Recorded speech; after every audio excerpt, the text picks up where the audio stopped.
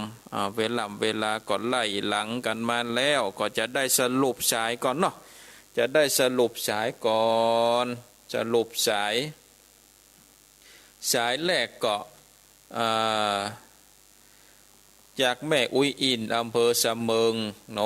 นี่ก็ไหว้พระก่อนเฮาก่อนเนี่ยเนาะโอ้ไหว้พระก่อนท่านอาจารย์ก่อนเนอะตีสองแม่ไหว้ละโอ้ก็ลูกเจ้าแต่เจ้าว่าแม่อุ้ยอินอำเภอบ้านแม่สาบอำเภอสะเมิงสายที่สองจากป้อนนานประเสริฐเมืองน่านสายที่สามจากแม่สุกแก้วสีเตี้ยศีลาพรอำเภอบ้านโฮงสายที่สี่จากแม่น้อยกัดนัดป่าซางเนาะนี่ก็รักษาสุขภาพเนอะเอาโอมิคอนก็ก็ตามสถานการณ์นะเนาะสายที่ห้าจากป่อน้อยบุญปันเมืองฝางสายที่หกจากแม่จันสีบ้านบักกอกป่าซางสายที่เจ็ดจากป่อชูชาติบ้านป่าแดงหลังมอชอสายที่แปดจากแม่จันติบวัดเกตการลามสายที่เก้าจากแม่บัวคำเวียงหนองล่องสายที่สิบจากหนองบัวชัยปราการสายที่11จากตุ่งซ่านเมืองปานสายที่12จากแม่น้องเมืองปานจากแม่น้องเวียงหนองล่องตาลายไปเลยนี่เนาะจากแม่น้องเวียงหนองล่องแม่น้องตัดจ้างสายที่สามจากป่อบุญตันเจดีสามยอดสายที่14จากแจ้โฮมแม่ตันในอันนี้ก็บ่ได้ไปวัดไปวาน่ะนี่มันโลกเนี่ยนะกะเปิ้นบ่ใส่บาตรกันก็ตามสถานการณ์บ้านเมืองกันเนาะศรัทธาญาติโยมกลัวล่ำจ้างตายไอ้ล่ำจ้างเต้ากลัวล่ำไปก็บ่ดีบ่กลัวเลยก็บ่ดีหาเหมาะศรัทธาญาติโยมบ่เดี๋ยวนี้นี่เปิ้นจะประกาศให้โลกอันโควิดนี่เป็นโรคประจำถิ่นแล้วเนาะแถมต่อไปมันก็จะกลายเป็นไข้หวัดไปเงี้ยเนาะมาตรวจเป็นยังตรวจเป็นโควิดเอายาแก้โควิดไปกินเหี้ยแหมน้อยนะแหมน้อยเนี่ยเปิ้นก็จะเป็นอย่างเงี้ยเนาะเหมือนกับไข้หวัดไปเงี้ยศรัทธาญาติโยมต่างๆหลายแต่ก็บ่ดีประมาทเนาะบ่ดีประมาทสายที่15จากยายพรล่องงัวแดงสายที่16จากถ้ำตับเตาสายที่17จากลำปางเกาะขาโอ้ยแม่ก็กำลังโทรได้นี่กดหัวมือปอแป๊บก็ก้อยกดโทรมาเนอะแม่เนอะโทรมากันไปกูปุดเนอะจะแล้วก็สายที่18จากป้อนหนานปันบ้านทาดอนใจเนาะอยู่หลังพระพุทธามหาชัยอำเภอแม่ทาก็สาธุโมทนาแล้วก็สายที่19จากแม่จันหอมบ้านป่าตึงหลวงปู่ล่าแล้วก็สายสุดท้ายจากห้วยไซบันทิเนาะบันทินี่เป็นลือกันนี่เนาะก็ฟังกันไปเนอะฟังกันไปอยู่ด้วยกันไปเป็นกู้เป็นกีมกันไปเอาละเนาะศรัทธาญาติโยมต่างหลายวันนี้ก็จะลาศรัทธาเจ้าให้หน่อยเนาะก่อนเวลาให้สัก2-3 นาทีเพราะว่าวันนี้เป็นวันพระวันศีลได้จะไปเปิดวิหารก่อนนี่ศรัทธาจะมากับเจ้ากับมาหูนานี่อย่ามารอทุเจ้าเปิดวิหารกับหูนี่นะศรัทธาก็จะมาใส่บาตรตอนนี้ก็ใส่บาตรกันได้อยู่วันนี้ก็วันเดินรับศรัทธาจะมาวัดมาวาจะมาใส่บาตรกันก็สาธุอนุโมทนากับศรัทธาญาติโยมท่านสาธุชนนักศีลนักบุญทุกท่านที่ได้เปิดเครื่องวิทยุสดับรับฟังก่อนที่จะจากลากันไปก็ประกาศประชาสัมพันธ์ศรัทธาญาติโยมก็ไปช่วยกันเนอะไปช่วยกันในการแปลงต่างขึ้นหม่อนพระธาตุหม่อนพระเจ้า42เมืองแต่กี้ฟังท่านอาจารย์พระครูอภิวัตรก็ว่าคันใดนี่ก็เกือบจะสำเร็จแล้วนะวันนี้ก็ไผว่างก็ไปช่วยกันเนอะไปช่วยกันติ้วหินไปคนคู่2คู่ไปช่วยกันประดับหินเนาะเพื่อความแน่นหนาฝาฮับเนาะก็แล้วก็รอฟังในรายการของท่านอาจารย์พระครูอภิวัฒนาวิกรมในช่วงเวลา5:00ต่อไปวันนี้อาตมาภาพก็ขอลาจากศรัทธาญาติโยมต่างหลายไว้เพียงเท่าอีกก่อนวันพุธหน้าหากว่ามามีอย่างติดขัด บ่มีกิจธุระกิจนิมนต์ทางใดก็ตึงจะมาเทศนาธรรมพระเจ้าสิบจาดผูกต้วนห้าก็เชิญชวนศรัทธาญาติโยมท่านทั้งหลายได้สดับรับฟังติดตามกันต่อไปวันนี้ขอความสุขความสัตย์ดีจงมีแก่ทุกท่านทุกคน